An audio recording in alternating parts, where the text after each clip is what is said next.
आज हम एक ऐसी परिस्थिति की बात करने जा रहे हैं जिसे कोई रोग तो नहीं गिनता, अपितु यह रोग से कम भी नहीं है। इसे कोई रोग नहीं गिनता, इसका एक कारण यह है कि इससे किसी व्यक्ति को स्वयं को अपने शरीर में कोई दुख नहीं होता। तो आज का हमारा विषय है खर्राटे। मैं डॉक्टर मुकेश पटेल, स्वतंत्र मानवीय चिकित्सालय बड़ोदरा गुजरात से आप सबका हार्दिक स्वागत करता हूँ। यहाँ हमारे चिकित्सालय में असाध्य माने जाने वाले कई रोग जैसे शुगर, बीपी, हृदय रोग, किडनी इत्यादि की बिना कोई दवाई दिए हम चिकित्सा करते हैं। इसलिए यदि आपको या आपके किसी मित्र संबंधी को खर्राटे की समस्या है तो इस वीडियो को अंत तक ध्यान से देखिए, यह आपके बहुत काम आएगा।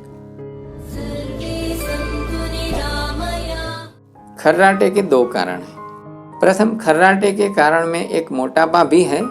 उस मोटापे को बढ़ता हुआ रोकने के लिए शरीर के द्वारा अपनाई गई संरक्षण यंत्रणा का नाम ही खर्राटे है। दूसरा, आपकी जीवन शैली में होने वाली किसी गंभीर भूल के प्रति यह एक चेतावनी है। अब दोनों को विस्तार से देखते हैं। पहला, निसर्ग में आपके शरीर की रचना इस प्रकार से बनाई हुई है जिससे यह 100 वर्ष तक सुचारू रूप से चलता रहे, जिससे आप अपनी चौथी पीढ़ी तक अपने जीवन का अमूल्य अनुभव हस्तांतरित कर सकें और इस अनुभव के आधार पर नई पीढ़ियां इस सृष्टि को और अधिक सुंदर बना सकें। इस शरीर को 100 वर्ष तक चलने में कई बार समस्या आती है। उनसे निपटने के लिए शरीर को बनाते समय ही इसके सृजनहार ने एक व्यवस्था बनाकर रखी है जो समस्या के उत्पन्न होते ही अपने आप उस समस्या से निपटने का काम शुरू कर देती है। कैसे, यह देखते हैं। जैसे गीता कहती है, युक्ताहार विहारस्य युक्त चेष्टस्य कर्मसु युक्त स्वप्नावबोधस्य योगो भवति दुःखः। युक्त माने योग्य आहार विहार से सुख मिलता है। तात्पर्य यह है कि अयोग्य आहार विहार इत्यादि से शरीर में विविध समस्याएं उत्पन्न होती हैं, जैसे स्थौल्य माने स्थूलता, मोटापा, ओबेसिटी, जिसके विषय में एक अन्य वीडियो इसी चैनल पर उपलब्ध है। खर्राटे का एक मुख्य कारण मोटापा भी है। वैसे हर मोटे व्यक्ति को खर्राटे की समस्या नहीं हो सकती, परंतु मोटापे के कारण इसकी संभावना अधिक रहती है। इस प्रकार की विविध समस्याओं का निवारण करने के लिए शरीर का अपना तंत्र, स्वतंत्र संरक्षण यंत्रणा 2 मोर्चों पर अपना काम शुरू कर देती है। पहला, नींद से मोटापा बढ़ता है तो उस मोटापे को कम करने के लिए शरीर की यंत्रणा नींद में कटौती करने के उपाय करती है। कैसा उपाय? नींद में शरीर की यह यंत्रणा श्वसन मार्ग के स्नायु को शिथिल करके श्वास नलिका में अवरोध उत्पन्न करती है। उस अवरोध से ही खर्राटे उत्पन्न होते हैं। इसके उपरांत इस अवरोध से प्राणवायु का शरीर में अभाव होता है। उसके परिणाम स्वरूप बीच बीच में नींद टूट जाती है। नींद के टूटने से मोटापा बढ़ने की संभावना भी कम हो जाती है। अब देखते हैं दूसरा कारण। जब आप अपने आहार विहार की भूलों को दोहराते रहते हैं तब शरीर उसके विषय में आपको चेतावनी भी देता रहता है। उपरांत आपके निकटतम रहने वाले व्यक्ति को भी यह यंत्रणा खर्राटे के रूप में चेतावनी देती है। कैसे, यह देखते हैं। यह यंत्रणा आपकी नींद में श्वसन मार्ग में स्नायु को शिथिल कर देती है। इसके कारण श्वसन प्रक्रिया में अवरोध होता है जो विचित्र ध्वनि उत्पन्न करता है। उसे ही हम खर्राटे कहते हैं। यह खर्राटे आप स्वयं नहीं सुनते, परंतु आपके निकटतम रहने वाला व्यक्ति इसे सुनकर विक्षुब्ध होता रहता है। तो यह व्यक्ति जब आपको उस चेतावनी के बारे में सूचित करता है और अपने संबंध के उपयोग से आपके ऊपर आपका आहार विहार बदलने के लिए दबाव भी बनाता है। अब आपके मन में एक प्रश्न आया होगा कि खर्राटे एक स्वास्थ्य विषयक चेतावनी है, ऐसा तो किसी को नहीं लगता। तो इसका उत्तर यह है कि आधुनिकता के इस युग में हमारी संवेदनशीलता का स्तर बहुत नीचे चला गया है और हम दिन प्रतिदिन यंत्रों के ऊपर अधिक आधारित होते चले हैं। जैसे पुराने समय में व्यक्ति की आंख को मात्र देखकर रोग का निदान कर देते थे, नाड़ी परीक्षा से निदान कर देते थे, नाखून के रंग से निदान कर देते थे, जबकि आज कितने सारे यंत्रों का उपयोग करने के पश्चात भी संपूर्ण निदान करने में आधुनिक विज्ञान कभी कभी असफल हो जाता है। यह है हमारी संवेदनशीलता का स्तर। आज भी जहां आधुनिक विज्ञान नहीं पहुंचा है, ऐसे कई विस्तार में रहने वाली जनजातियां निसर्ग के सभी संकेतों के प्रति इतनी ही संवेदनशील है। इसके कुछ उदाहरणों से यह बात आपके ध्यान में तुरंत आ जाएगी। पहला, व्यक्ति के रूप रंग के प्रति संवेदनशीलता का उदाहरण देखते हैं। हमारी गांव में रहने वाली दादी किसी गर्भवती महिला का निरीक्षण करके कह देती थी कि यह पुत्र को जन्म देगी या पुत्री को। दूसरा उदाहरण, निसर्ग के प्रति संवेदनशीलता। वर्षा ऋतु में जब सूर्य का अस्त लाल बादलों के पीछे होता है, तब 3 दिन में बारिश आ जाती है, ये सबको पता है। तीसरा उदाहरण, वृक्ष वनस्पति के प्रति संवेदनशीलता। जिस वर्ष सर्दियों में बेर को अधिक मात्रा में फल आते हैं, उस वर्ष बारिश भी अधिक रहती है। चौथा उदाहरण, पशु पक्षी के व्यवहार का निरीक्षण और संवेदनशीलता।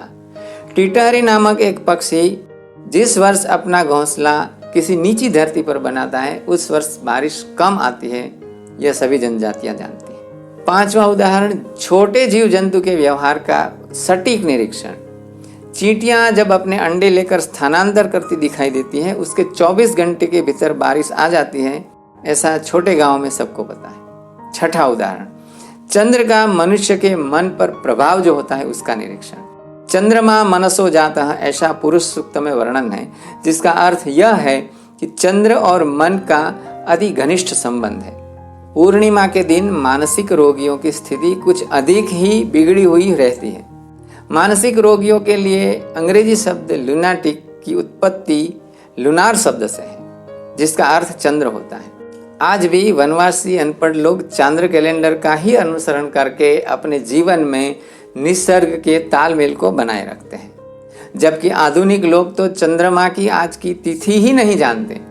आपने सर को ऊपर उठाकर चंद्र को देखे हुए ना जाने कितने दिन हो गए होंगे, या आप खुद सोच लीजिए। जबकि व्यक्ति के मन पर सबसे अधिक प्रभाव चंद्र की कला का होता है। जो चंद्र समुद्र के करोड़ों लीटर पानी को उठाकर समुद्र में भर्ती ला सकता है, यह आपके मन पर क्या कुछ प्रभाव नहीं करता होगा। जैसे पूर्णिमा के चंद्र की असर होती है, वैसे ही अमावस्या के चंद्र की भी निसर्ग पर, मानवी पर, जीव जंतु पर, वृक्ष वनस्पति पर अलग अलग असर होती है। ऐसे अनेकों अनेक उदाहरण हैं। इस प्रकार की अनेकानेक संवेदनशीलता आधुनिक मानव खो चुका है। इसलिए वह अपनी खर्राटे जैसी समस्या के प्रति देखने की संवेदनशीलता के अभाव में अपने स्वास्थ्य की उपेक्षा करता रहता है। अतः आपसे यह मेरा निवेदन है कि आप खर्राटे से मुक्ति पाने के लिए 2 उपाय करें, एक बाह्य और दूसरा आंतरिक। प्रथम बाह्य उपाय, देसी गाय के घी की 1 से 3 बूंद नाक में दोनों ओर सोते समय डालें।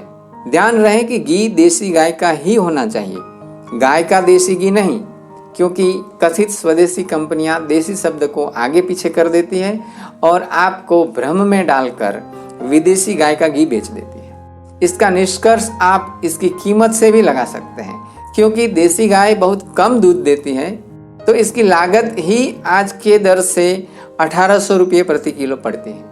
यदि यह इससे कम दर में हो तो यह देसी गाय का घी होने की कोई संभावना ही नहीं बचती है। अब दूसरा आंतरिक उपाय।